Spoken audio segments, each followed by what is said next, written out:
घर की कंस्ट्रक्शन करवाते टाइम अगर बेवकूफ़ नहीं बनना है, जहां घर की क्वालिटी खराब नहीं करनी है, तो ये वीडियो देख लो। आज की वीडियो में मैं आपको बताने वाला हूं कि एग्रीमेंट कैसे करना है कॉन्ट्रैक्टर के साथ। अगर कॉन्ट्रैक्टर के साथ एग्रीमेंट नहीं करते हो तो वो किसी भी ब्रांड का मटेरियल यूज़ कर सकता है आपके घर में।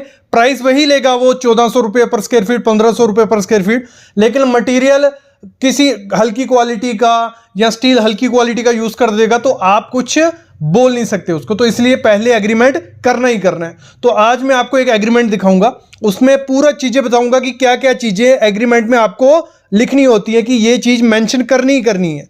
और आपको इससे ये भी पता चलेगा कि कौन सा ब्रांड आपकी घर की कंस्ट्रक्शन के लिए अच्छा है। सरिया हो गया, पाइप हो गई या शटरिंग हो गई, हर चीज़ ATT होगी, सब चीज़ें बताता हूँ। घर की कंस्ट्रक्शन स्टार्ट होने से पहले मोस्ट इंपॉर्टेंट काम होता है उसकी ड्राइंग और प्लानिंग बनाना।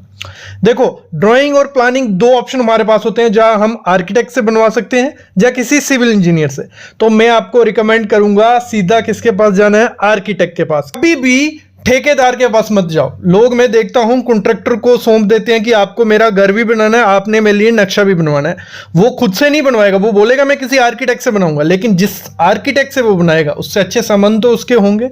तो कॉन्ट्रैक्टर क्या चाहेगा कि उसका प्रॉफिट हो घर की कंस्ट्रक्शन में, कॉम्प्रोमाइज इतना ज्यादा नहीं करेगा, लेकिन वो कुछ चीजें बोलेगा आर्किटेक्ट को कि इसका पिलर का साइज कम कर दो, सरिये की डिटेल कम कर दो। तो कभी भी किसी ठेकेदार से नक्शा मत बनवाओ, सीधा आर्किटेक्ट के पास जाओ। सिविल इंजीनियर के पास जा सकते हो, लेकिन वो अगर एक्सपीरियंस सिविल इंजीनियर, मैं बोलूंगा 10 साल एक्सपीरियंस देख लेना, उसका पुराना काम देख लेना, फिर उसके पास जाना। और ऐसे भी कोई भी आर्किटेक्ट आप चूज करते हो उसका पुराना काम देख के ही लेना।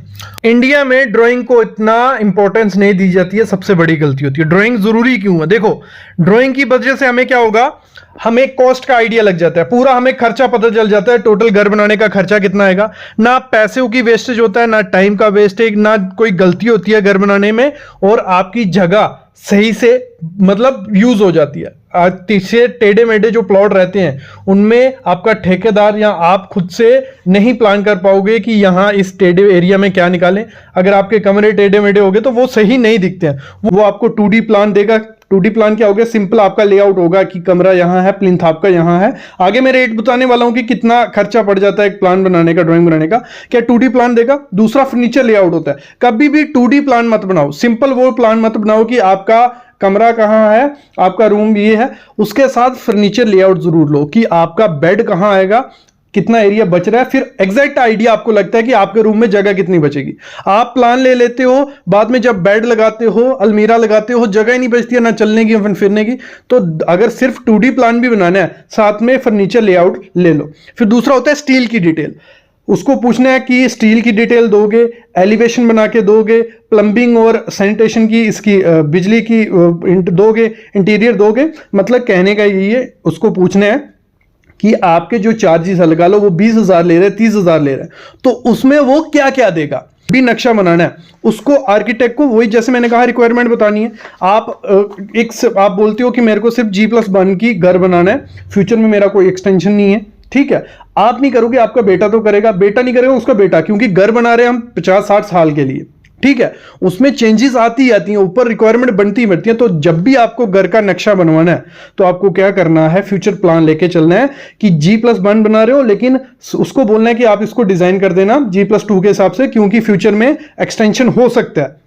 उस हिसाब से फाउंडेशन आएगी, उस हिसाब से सरिया होगा, क्योंकि फ्यूचर में ना फाउंडेशन चेंज होगी ना सरिया चेंज होगा। ऊपर आप घर बना दोगे और नीचे क्रैक्स आने शुरू हो जाएगा और रिस्क हो जाएगा, गिरने के चांसेस हो जाते हैं। तो फ्यूचर को लेके ही अपनी प्लानिंग चलनी है। जैसे ही आपका प्लान बन जाता है उसके बाद अपने इंजीनियर से निकलवा लो कि कितने स्क्वायर फीट का आपका एरिया बन रहा है स्लैब का। जैसे यहां देखो, अभी ग्राउंड फ्लोर, ठीक है, यहां पूरा लिख दिया है कि ग्राउंड फ्लोर 1348 स्क्वायर फुट का है। आपको लिखवा लेना है, नहीं तो जब मेजरमेंट करने जाते हैं तो आपको आइडिया नहीं लगेगा कि ठेकेदार क्या मेजर कर रहा है। तो इन्होंने लिख दिया ग्राउंड फ्लोर 1348 स्क्वायर फुट का है। रेट डाल दिया, रेट आपको पहले डिसाइड कर लेना है कि 1200 है, 1300, तो 1200 इस समय नॉर्मल अच्छा रेट है, 1250 रेट।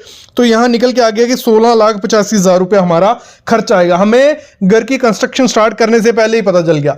मोस्टली लोगों को जब घर की कंस्ट्रक्शन स्टार्ट कर रहे होते हैं कोई आइडिया नहीं है कि 20 लगने वाला है, 25 लगने वाला है, यहां हमें पहले मिल गया।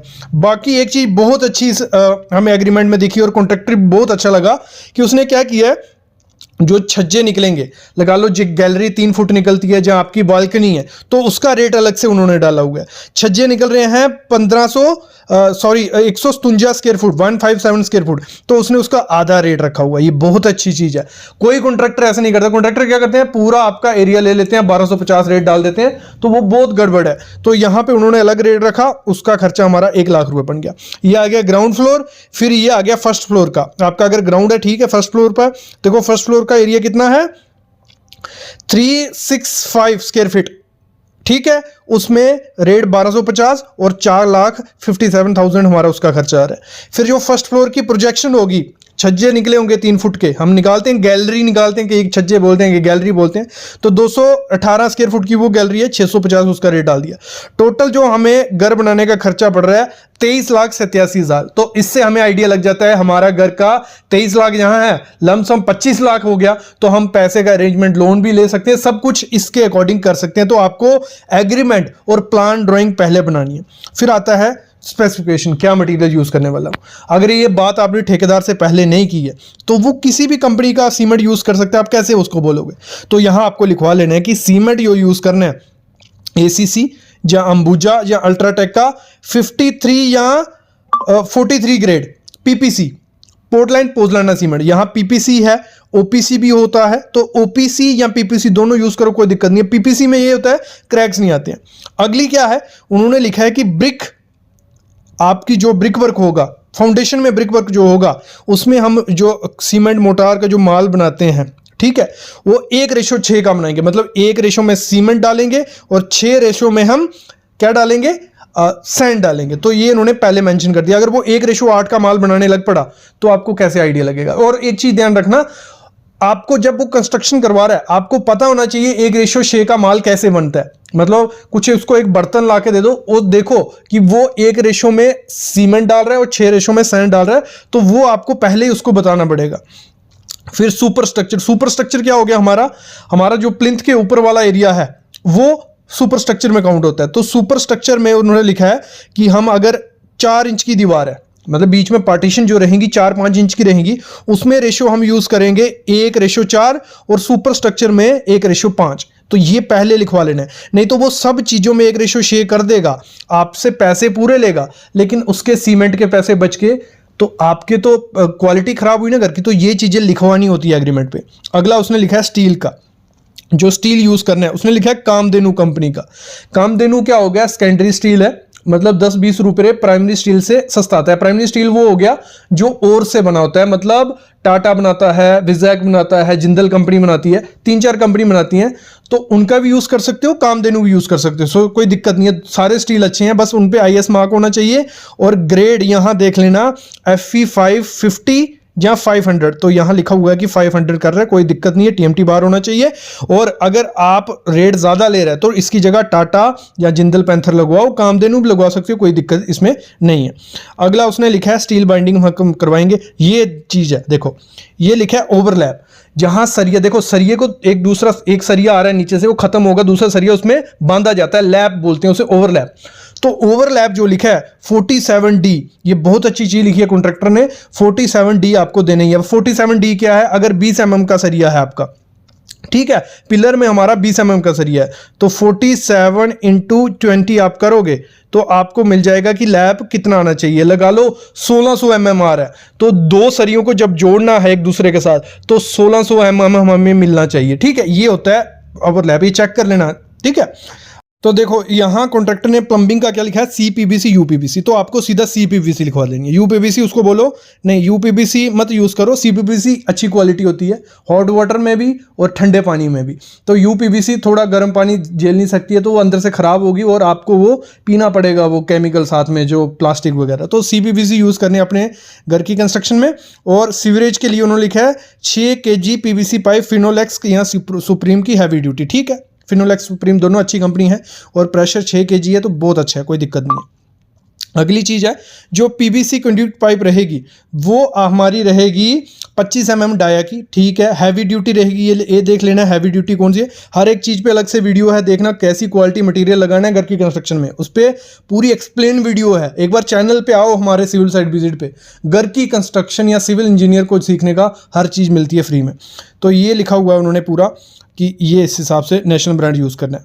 अगला पीसीसी, जो पीसीसी प्लेन सीमेंट कंक्रीट जो हम फुटिंग के नीचे करते हैं, हमारे स्लैब के नीचे करते हैं, पीसीसी 1:5:10, ये तो रेशो बहुत ज़्यादा एक्स्ट्रा कर दी है उन्होंने। 1:4:8 का माल भी ठीक होता है, लेकिन ठीक है पीसीसी इतना भी कर रहे हैं बहुत है, कुछ लोग इतना भी करते हैं, तो स्टोन एग्रीगेट के साथ वो पीसीसी की जाएगी, ठीक है। इन्होंने लिखा हुआ है कि जो 4 इंच की पीसीसी रहेगी, अंडर फ्लोर रेशो रहेगी उसकी 1:12, कच्चा फ्लोरिंग की जा रही है, बहुत ज़्यादा है लेकिन ठीक है, चलो 4 इंच की पीसीसी कर रहे हैं तो इतना कोई दिक्कत नहीं है। नेक्स्ट चीज़ है डीपीसी दी जाएगी पूरी, डीपीसी और प्लिंथ बीम, ऑल बीम और राफ्ट इन फाउंडेशन ये दिए जाएंगे, ठीक है। इस पर थोड़ा एक्सप्लेन करके इसको लिखना चाहिए था कि डीपीसी हमारी 4 इंच की रहेगी, जहाँ प्लिंथ बीम की हाइट ये रहेगी, वो सब चीज़ें ठीक है, कोई दिक्कत नहीं है। तो आरसीसी में उन्होंने लिखा है कि M20 कंक्रीट अल्ट्राटेक का या ACC ये प्री मिक्स आते हैं, तो ये बना बनाया वहाँ अगर प्लांट रहेगा आपके पास, ठीक है। तो नहीं तो कॉन्ट्रैक्टर को बोलो M25 बनाए, 1:1:2 का माल बना के आपकी स्लैब में, आपके कॉलम में, हर जगह डाले, ठीक है। और ये स्ट्रक्चरल इंजीनियर ने उनको मेंशन किया हुआ था, क्लियर। फिर नेक्स्ट चीज़ है जो भी कंक्रीट किया जाएगा वो वाइब्रेटर यूज़ किया जाएगा और कोर्स सैंड उसमें यूज़ की जाने वाली है, ठीक है, कोई दिक्कत नहीं है। शटरिंग जो आपकी होने वाली है वो प्लाई शटरिंग होने वाली है, तो ये भी अच्छा है, फिनिशिंग अच्छी आएगी। वो कच्ची शटरिंग जो फट्टे वगैरह यूज़ करके करते हैं तो उसमें स्लरी हमारी निकल जाती है, स्लरी नहीं निकलनी चाहिए। फिर इन्होंने लिखा है कि जो भी प्लास्टर होगा अंदर और बाहर का वो 1:5 और सीलिंग का 1:4, तो अच्छी चीज़ है, कोई दिक्कत नहीं है। इन्होंने लिखा है चिकन मैश हम लगाएंगे, वायर मैश, जो भी हमारा जॉइंट होगा हमारे कॉलम और ब्रिक वर्क का, वहाँ चिकन मैश लगाएंगे तो क्रैक नहीं आता है, तो ये चिकन मैश लगा रहे हैं, अच्छी चीज़ है। रूफ ट्रीटमेंट क्या होगा, जैसे आपकी स्लैब हो जाएगी, ब्रिक बेड कोबा किया जाएगा, बहुत अच्छी चीज़ है, मतलब वाटरप्रूफिंग करके दे रहे हैं, ब्रिक बेड कोबा किया जाएगा और गोला मारा जाएगा, तो ये अच्छी चीज़ है, वाटरप्रूफिंग करके मिल रही है हमें, ये तो मेंशन करना ही था।